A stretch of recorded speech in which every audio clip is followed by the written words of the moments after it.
Por muito tempo, a história que vou contar parecia apenas mais uma lenda sombria da cidade de Porto Alegre.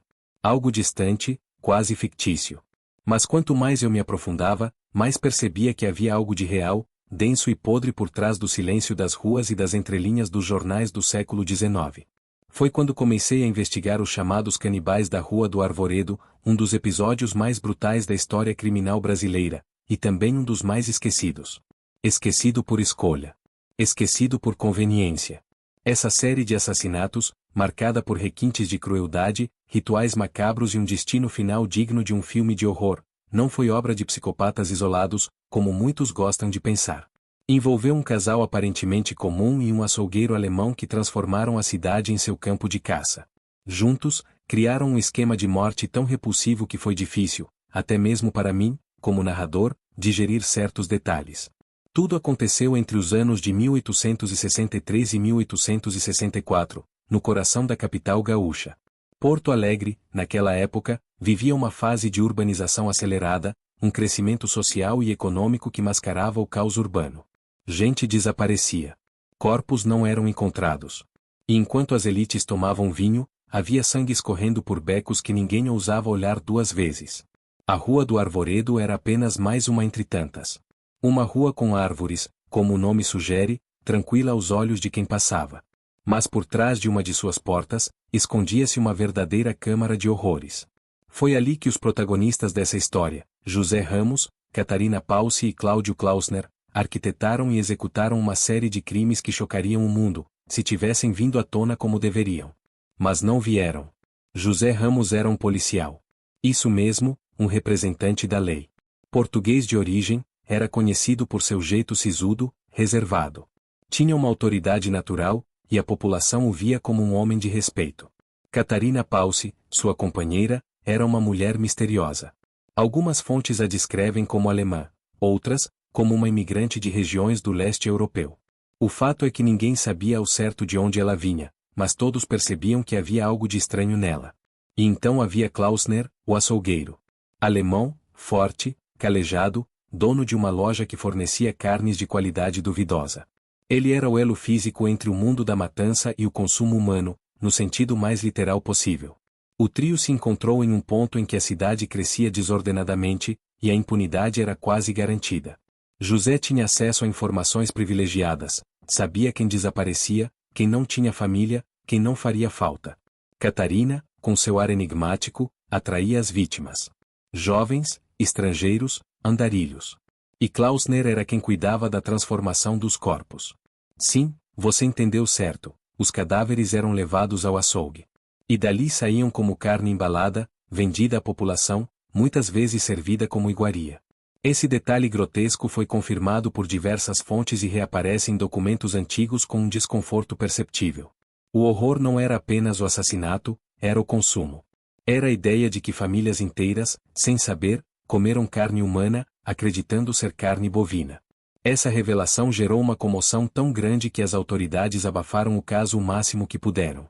O Brasil imperial não podia se dar ao luxo de admitir que um açougueiro canibal, com a ajuda de um policial, enganava a população e se livrava de corpos por meio da mesa das pessoas. Mas a verdade, como sempre, encontrou um jeito de emergir.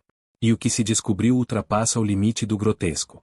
Quanto mais eu mergulhava nos registros da época, mais clara se tornava a estrutura cruel daquele trio.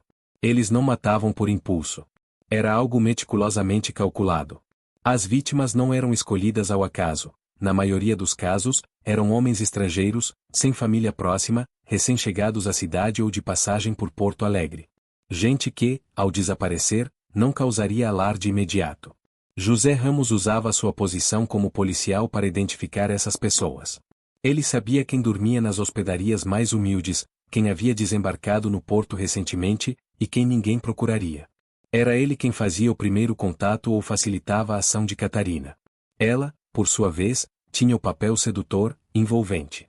Trazia os homens para dentro de casa com promessas de abrigo, comida ou mesmo sexo.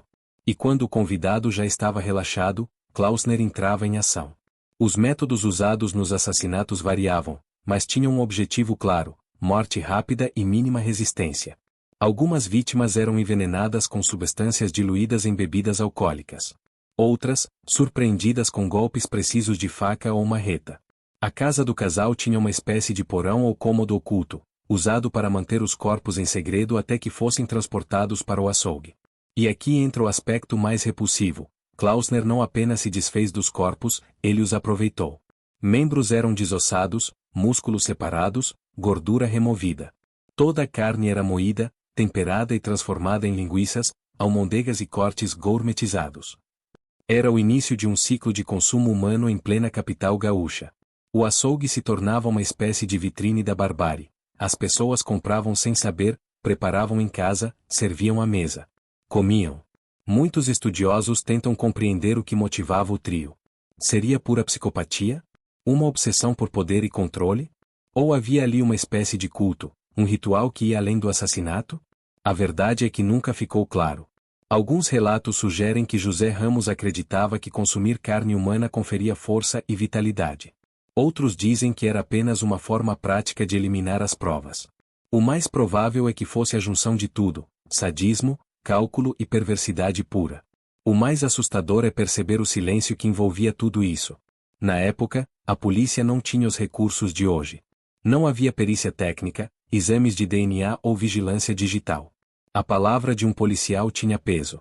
E quem ousava suspeitar de José Ramos era, na melhor das hipóteses, ignorado, na pior, eliminado. Com o tempo, começaram a surgir boatos. Pequenos comentários nas ruas. Gente que dizia ter visto homens entrando na casa do casal, mas nunca saindo. Vizinhos que notaram movimentações noturnas estranhas, sons abafados, manchas no chão. Porém, o medo era maior do que a curiosidade. Ninguém queria se envolver. Afinal, estavam lidando com um policial armado e uma mulher com fama de bruxa. Foi só com o desaparecimento de um homem mais influente, supostamente ligado a comerciantes da cidade, que a situação começou a mudar. A família, com recursos e contatos, pressionou as autoridades. A investigação se iniciou com relutância, mas logo tomou um rumo inesperado. Descobriu-se que o último local onde o homem fora visto era a casa de José Ramos e Catarina. O que viria a seguir revelaria o horror em detalhes que ninguém imaginava quando o desaparecimento do homem de negócios ganhou manchetes nos pequenos jornais da época. A cidade de Porto Alegre começou, enfim, a prestar atenção nos sinais. E foi nesse momento que uma investigação mais cuidadosa teve início. Mesmo com a resistência de alguns setores da própria polícia, afinal, José Ramos ainda era visto como um dos homens da lei, a pressão externa foi maior. Cartas foram enviadas ao Império, e exigências por resposta se multiplicaram entre comerciantes e figuras públicas. Um investigador local, cujo nome permanece quase apagado nos arquivos oficiais, resolveu visitar a casa do casal, movido por um detalhe sutil, uma carta anônima deixada na porta da delegacia. O conteúdo era direto. O homem desaparecido entrou na casa do policial. Nunca mais saiu. Inicialmente, essa informação poderia ser descartada como delírio popular, mas o desaparecimento era real, e o rastro levava de fato até ali. Quando os agentes chegaram à residência localizada na Rua do Arvoredo, foram recebidos com certa frieza por Catarina, que alegou que José estava ausente. A entrada foi dificultada, e Catarina tentou ganhar tempo, dizendo que a casa era um espaço privado, protegido pelas leis da época. Mas o investigador percebeu algo estranho, um forte cheiro vindo da parte dos fundos e manchas escuras mal limpas no piso da entrada lateral. A insistência resultou em um mandado de entrada improvisado, um dos raros casos em que a autoridade local ousou enfrentar um dos seus. O que foi encontrado ali não era apenas incriminador, era absolutamente perturbador. No porão da casa, encontraram manchas espessas de sangue humano nas paredes e no chão. Em cantos escuros, havia pedaços de ossos, parte deles carbonizados, outros recém-extraídos. Em um canto da parede, um gancho preso no teto sugeria que corpos eram pendurados ali, como em um matadouro. Mas o que mais chamou a atenção foi a descoberta de utensílios de açougue, facas longas, serrotes, moedores de carne e baldes cheios de restos orgânicos ainda frescos. No cômodo seguinte, uma espécie de sala anexa ao porão, foi encontrado um caderno com anotações de José Ramos. Trechos codificados mencionavam nomes, datas, pesos e cortes. Os termos usados lembravam aqueles de um açougueiro experiente. Corte superior macio, 62 kg. Costelas boas, pouco osso, 49 kg. Eram descrições detalhadas dos corpos. Não apenas das mortes, mas da preparação da carne humana para consumo. Nesse momento, a investigação se estendeu até o açougue de Cláudio Klausner. O estabelecimento ficava a poucos quarteirões dali e já era conhecido por oferecer carnes especiais. O local tinha boa reputação entre alguns clientes, especialmente imigrantes alemães, que reconheciam a técnica europeia no preparo dos cortes. A loja funcionava há alguns anos, e poucos imaginavam que por trás do balcão se escondia um segredo tão cruel. Ao invadirem o açougue, os investigadores encontraram mais provas: um freezer rudimentar com partes humanas, dedos, mãos, pedaços de coxa e até cabeças parcialmente desossadas. Klausner foi preso no ato. Segundo relatos da época, ele tentou resistir, mas foi contido. Em seu depoimento inicial, completamente abalado, afirmou que só fazia o que me mandavam. Disse ainda que nunca matei, só preparei. Mas a perícia, limitada como era em 1864, mostrou que ele fazia muito mais que isso. José Ramos, quando soube da invasão à sua casa, fugiu. Tentou deixar a cidade, mas foi reconhecido em uma pequena vila nas margens do Guaíba.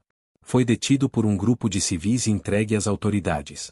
Catarina, por outro lado, permaneceu fria durante todo o processo.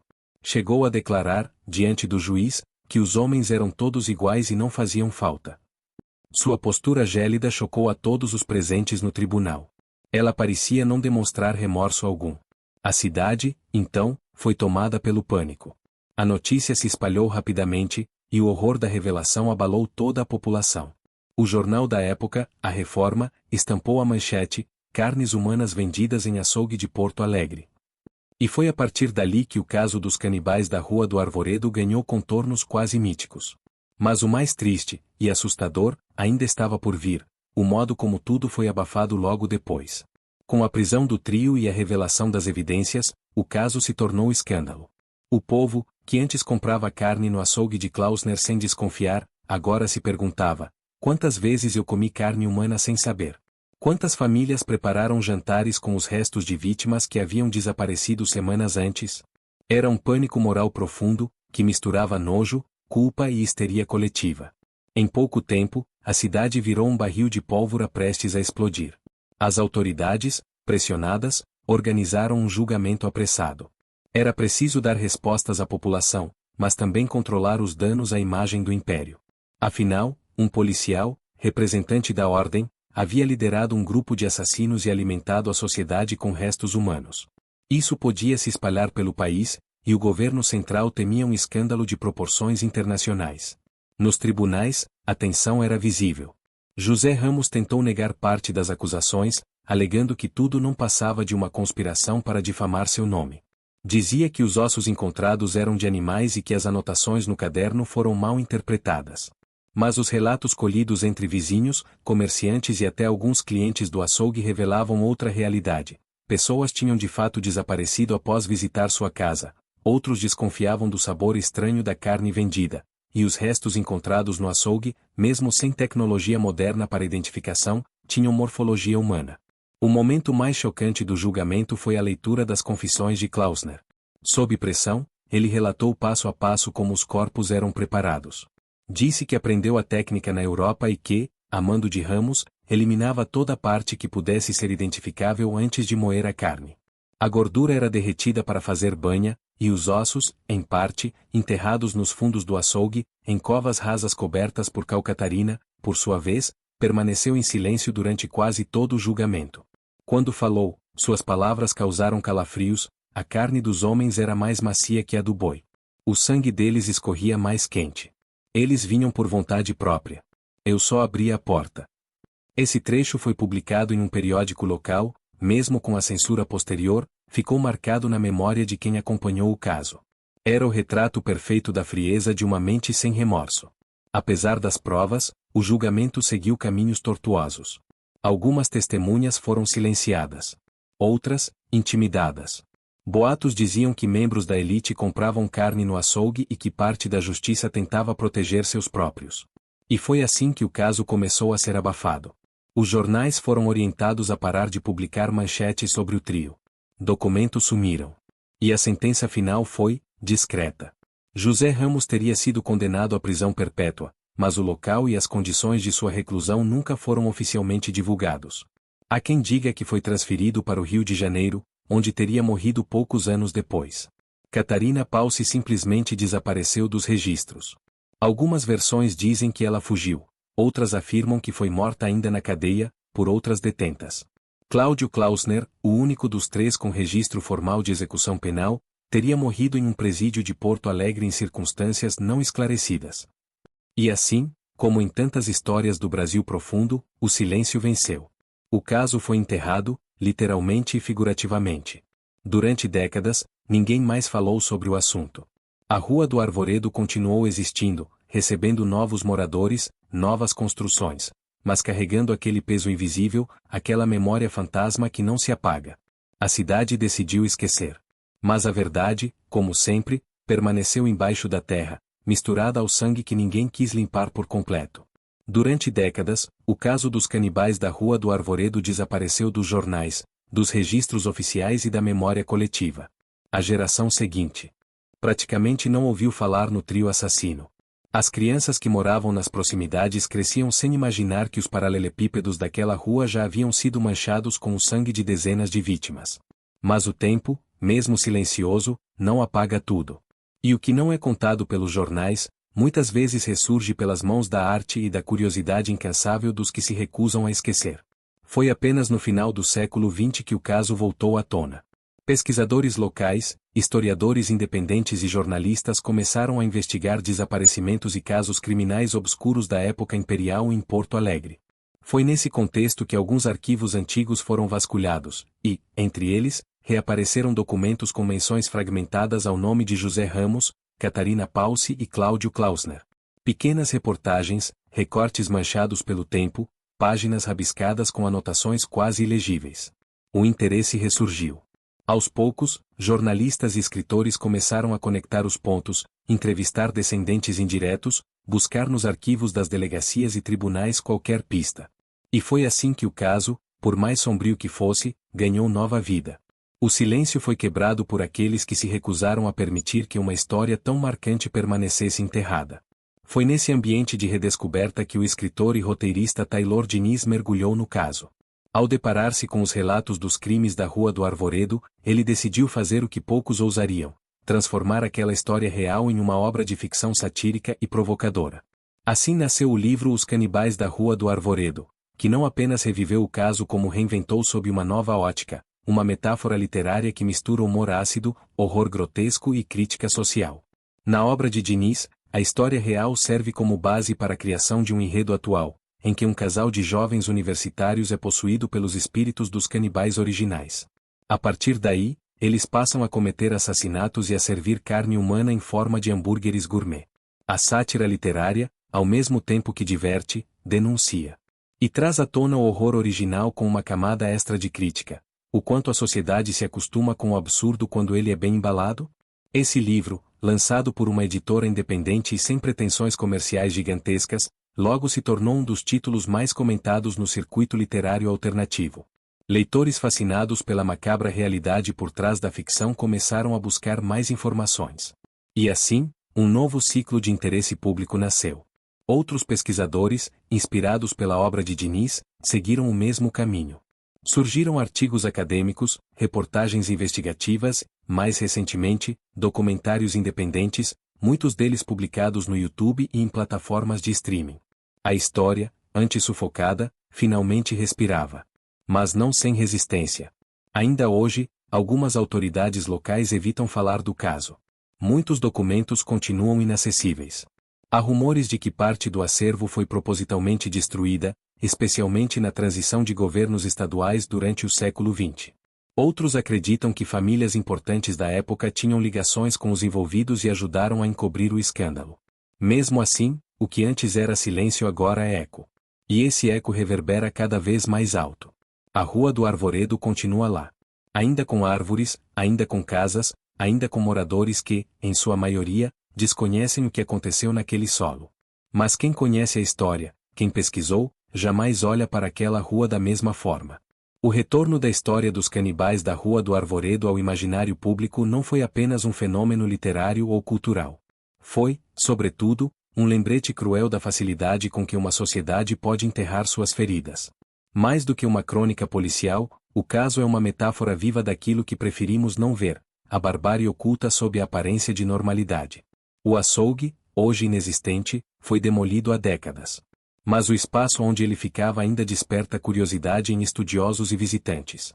Há quem diga que o local é amaldiçoado, que vozes são ouvidas à noite, que animais se recusam a se aproximar. Histórias? Superstição? Talvez. Ou talvez a energia deixada por tanto sofrimento não se dissipe tão facilmente. A casa de José Ramos e Catarina também foi reformada, ocupada por novas famílias, alugada, vendida e até abandonada por um tempo.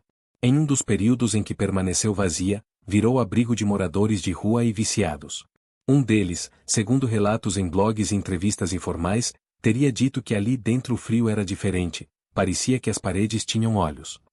E isso levanta uma questão que me atormenta como pesquisador: o quanto o espaço absorve a dor? O quanto o lugar carrega a memória daquilo que ali foi cometido? Essas perguntas talvez nunca sejam respondidas de forma concreta, mas são fundamentais para entendermos o impacto real que um crime dessa magnitude deixa, mesmo mais de um século depois. Mais do que a história dos assassinos, o caso dos canibais da Rua do Arvoredo também é a história do silêncio. Do medo de tocar em feridas profundas.